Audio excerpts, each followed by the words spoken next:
नमस्कार, वंदे मातरम। मैं हूँ श्यामगिरी। आप देख रहे हैं हमारा चैनल मुद्दा भारत का। मुद्दा भारत का यानी मुद्दा आपका। आज एक बार हम फिर चर्चा करेंगे सुप्रीम कोर्ट के उस फैसले का जिसमें उभाटा और शिंदे साहब का भविष्य का सवाल है। हम जानेंगे कि क्या इसमें अगर उद्धव के खिलाफ अगर कोई निकाल आती है या उनके पक्ष में निकाल आती है तो क्या मुख्यमंत्री कुर्सी खतरे में पड़ सकता है। इसी पर चर्चा करेंगे और जानेंगे कि क्या हो सकता है। सर, जो हम लगातार चर्चा करते आ रहे हैं कि जल्दी इसका निकाल तो नहीं आएगा, लेकिन अगर सवाल यहाँ बनता ये है कि अगर उद्धव के पक्ष में फैसला आया और मुख्यमंत्री अगर एक नाथ जी के खिलाफ आया, अपात्र ठहराए गए, उनका विधायक अपात्र ठहराया गया, तो क्या इसमें हो सकता है सर? क्या मुख्यमंत्री बदली किया जा सकता है या उनको पनिशमेंट मिल सकता है? क्या हो सकता है सर?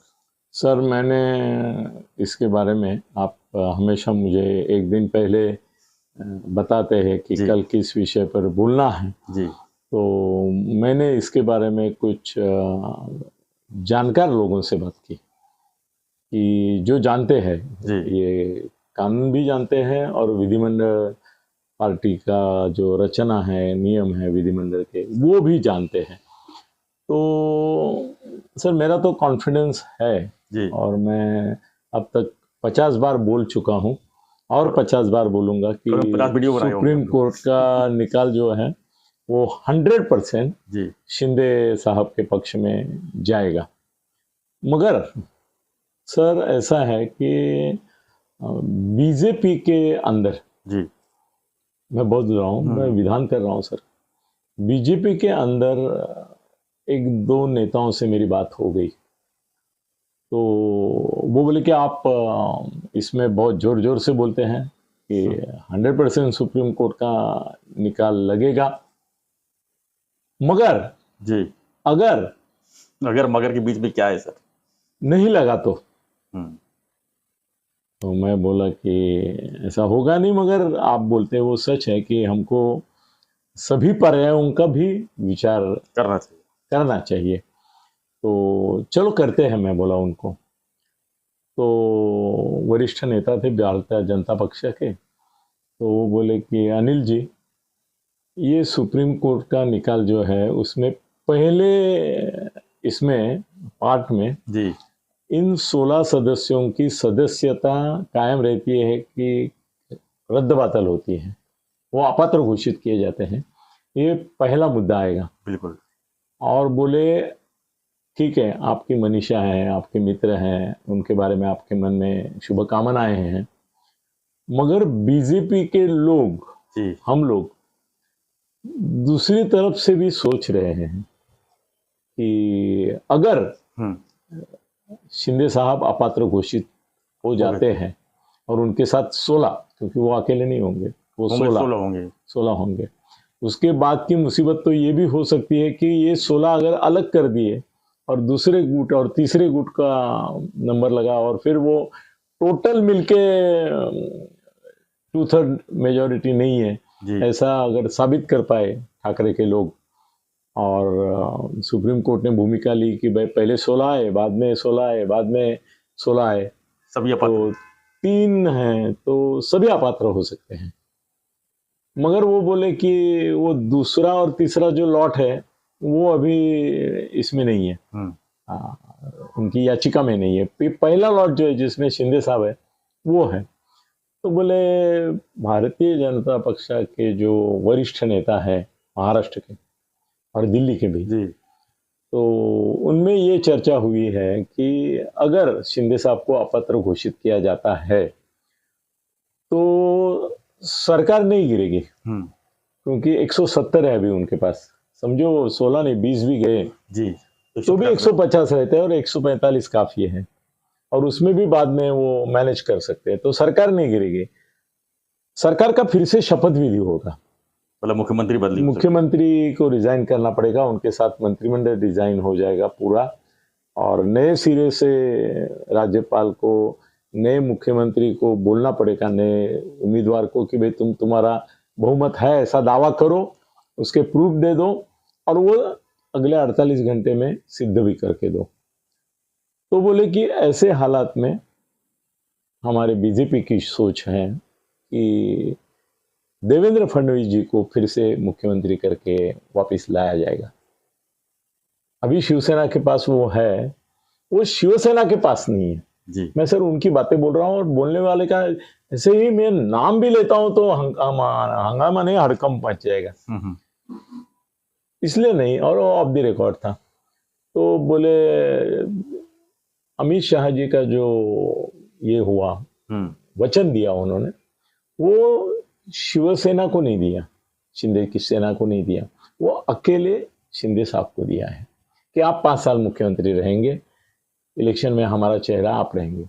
मगर अगर वही अपात्र घोषित होते हैं तो खाली अपात्र नहीं घोषित होंगे। उन्होंने जो मुझे बताया वो मैं आपको बता रहा हूं, और भी एक दो विद्वान लोगों से मैंने बोला कि क्या ऐसा है क्या प्रावधान, तो बोले हाँ है, कि खाली उनको अपात्र नहीं घोषित करेंगे, 6 साल के लिए उनको किसी भी चुनाव में खड़ा रहने के लिए मज्जाव हो जाएगा, प्रतिबंध, बड़ा पनिशमेंट। 6 साल तक वो फिर से चुनाव नहीं लड़ पाएंगे, मतलब 2024 भी और 2029 भी नहीं, 6 साल 6 साल से 29 भी चला जाएगा। 23 और 7 29 भी चला जाएगा। जी जी, तो 29 चला नहीं जाएगा शायद, मगर सर ये 6 साल में दुनिया इधर की उधर जाती है। लोग 1 साल में तो कैरियर खराब बोले एक दिन में कैरियर खराब सरकार पहले गिरेगी शिंदे साहब की, मगर फडणवीस सरकार आएगी, और शिंदे से जो वादा किया था वो शिवसेना से नहीं है। मतलब इनको प्लान बी तैयार करना होगा।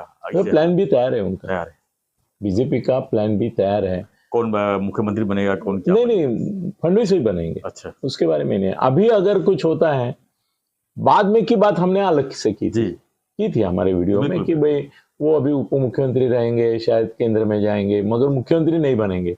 और अगर ऐसे हालात होते हैं तो वो मुख्यमंत्री बनेंगे। फिर 6 साल के लिए एकनाथ शिंदे तो डिस्क्वालीफाई हो जाएंगे, तो उनकी पॉलिटिक्स ऑलमोस्ट खत्म हो जाएगी। 6 साल तक कोई किसी का पॉलिटिक्स एक्टिव नहीं रहता है। ऐसा कितना % संभावना है सर आपके? सर पहले तो मैं 100% बोल रहा था कि शिंदे साहब अपात्र होने की संभावना कम है, नहीं है। मगर कल बीजेपी के नेताओं के साथ जो मैंने बात की, उसमें से 1% मैं अभी चांस पे छोड़ रहा हूँ किसी के ऊपर। 1% में कम आ गया, 100 था और 99 हो गया। 1% में कुछ भी हो सकता है, ऐसा कहावत है। और सर है 1% में कुछ भी हो सकता है। वो अगर हुआ तो सर पहला प्रॉब्लम ये हो जाएगा कि फडणवीस मुख्यमंत्री बनाना पड़ेगा, और बनेंगे जी। और बीजेपी भी हंसी खुशी बनाएगी और बोलेंगे कि शिवसेना के जितने भी बचे हैं उसमें से उनको हम मंत्रिमंडल में स्थान देंगे। सर अभी आपने सही डिप्टी सीएम सही इसके ऊपर रखा। डिप्टी सीएम कौन होगा? क्योंकि वो शिवसेना का होगा। अभी शिवसेना में शिंदे साहब छोड़ के एक भी आदमी इस लायक नहीं है, और अमित शाह के विश्वास पात्र नहीं है, और मोदी के नजीक नहीं है कि जिसको वो मुख्यमंत्री बना सकेंगे। उप मुख्यमंत्री नहीं, मुख्यमंत्री तो बनाने की बात ही नहीं है, उप मुख्यमंत्री भी बना नहीं सकते।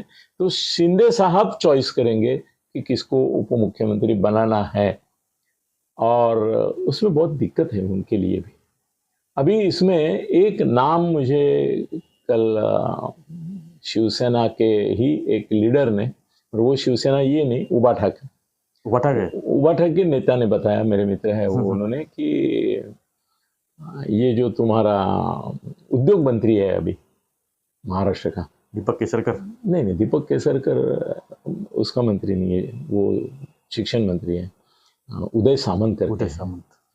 तो बोले आज की तारीख में उदय सामंत जितने शिंदे साहब के करीब हैं, और वो अपना जलवा भी दिखा चुके हैं, काम भी अच्छा कर रहे हैं, और उनका एक पर्सनालिटी है, वो मुख्यमंत्री के लिए जो उप मुख्यमंत्री के लिए पर्सनालिटी लगेगा वो उनमें है। तो वाटाखाई नेता ने मुझे बोला कि अगर नौबत आ गई, वो भी मेरे से सहमत था कि ऐसी नौबत नहीं आएगी। वो बोला जब तक मोदी और शाह दिल्ली में हैं तब तक ऐसा कुछ होगा नहीं, और सुप्रीम कोर्ट का डिसीजन इनके पक्ष में। मगर तुम अभी अगर मगर कर रहे हो तो उदय सामंत जो है उनको उप मुख्यमंत्री बनाया जाएगा, दीपक केसरकर को नहीं बनाया हमारा चर्चा प्लान बी पे हो रही है। हाँ, प्लान बी पे के ऊपर हो रही है, ऐसा उन्होंने बताया है।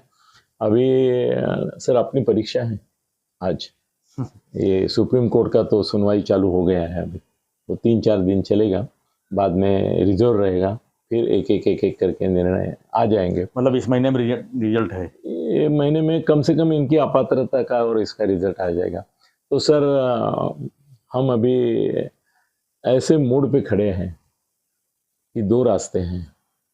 एक शिंदे सरकार गिरने का और उनका मुख्यमंत्री पद जाने का रास्ता है, जिसके ऊपर 1% है। 99% दूसरा रास्ता है जहां शिंदे साहब बने रहेंगे और यही व्यवस्था बनी रहेगी।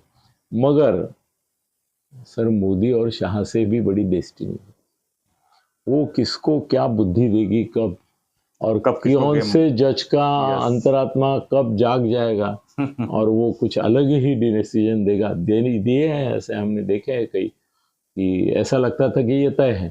सर 2019 में जब सरकार बनी थी तो थोड़ी मालूम था बीजेपी को कि 2 दिन में गिर जाएगी। हाँ सर, उसमें भी ऐसा हुआ, अगर कोर्ट ने अगर ये डिसीजन नहीं दिया होता कि ये मतदान जो है वो ओपन होना चाहिए, उसके बदले छुपे मतदान करो, तो सर वो फडणवीस और अजीत दादा की सरकार बनी रहती थी। आज भी होती। आज भी होती। यस। मतलब आज की तारीख में यही उप मुख्यमंत्री होते हैं अजीत दादा, और उस समय वो जज ने जो किया, उस समय भी सब यही विकल्प निकाल रहे थे कि ऊपर सेंट्रल में बीजेपी है, गिरने नहीं देगी, कुछ भी ऐसा लग रहा था। लेकिन मगर उसका उल्टा और उन्होंने तो मतलब जानबूझकर तोड़ दी सरकार। अगर वो गुप्त मतदान करते थे तो सरकार बचती थी, मगर नहीं बचाई उन्होंने। अभी क्यों नहीं बचाई है वो मुझे मालूम नहीं। असल में उनमें से एक जज जो थे उनको अभी राज्यपाल भी बनाया गया, मगर ऐसा कोई नहीं है कि उनके लिए कुछ किया नहीं, फिर भी उन्होंने वो सरकार बीजेपी और इनकी गिरा दी जी। तो कुछ कह नहीं सकते 1% के लिए, सुप्रीम कोर्ट के लिए। मगर सर सरकार बचेगी, शिंदे साहब बचेंगे, फिर भी एक खतरा मंडरा रहा है। 1% के लिए प्लान बी नहीं, वो छोड़ो, एक खतरा और मंडरा रहा है अभी। शिंदे साहब के इसमें कितने मंत्री बनेंगे? और मंत्री विस्तार में ना, मंत्री विस्तार 9 शिंदे साहब प्लस 9 हैं अभी, 10 है इनके भी है। हाँ। 10 है, और 10 अगर बनाएंगे तो बाकी जो 40 है, 40 में से समझो 30 है, उनमें जो नाराजगी आएगी उसका भी कुछ असर हो सकता है, क्योंकि अभी टेक्निकली वो शिवसेना में हैं सभी जी, मगर कुछ लोग शिवसेना के बाहर भी हैं, और ये जो सब आए हुए हैं ना, वो सत्ता की आकांक्षा से आए हुए। अगर सत्ता नहीं मिली ना तो पागल हो जाएंगे, और पागलपन में कुछ भी कर सकते हैं। तो जितने हम सुरक्षित मानते थे शिंदे फडणवीस सरकार, वो आज की तारीख में नहीं लगती है, और मुझे मित्र होने के कारण चिंता भी लगती है। धन्यवाद सत्य जी। तो हम चर्चा यही कर रहे थे कि सुप्रीम कोर्ट का जो सुनवाई लगातार हो रही है, उसका रिजल्ट क्या आएगा, मतलब उसमें मेरा भी आत्मविश्वास थोड़ा सा, किसकी जीत होगी किसकी हार होगी, इसी पर हम एनालिसिस कर रहे थे। और अगर सरकार इसमें मुख्यमंत्री को अपात्र ठहराया जाता है तो उस पे बाद क्या हो सकता है, इसके ऊपर हम एनालिसिस कर रहे थे। तो आपने हमारा वीडियो देखा होगा, आपके भी कुछ विचार होंगे तो हमें कमेंट बॉक्स लिखिए, और बने रहिए हमारे साथ में। हमारा जो रिक्वेस्ट है उसको फॉलो कीजिए।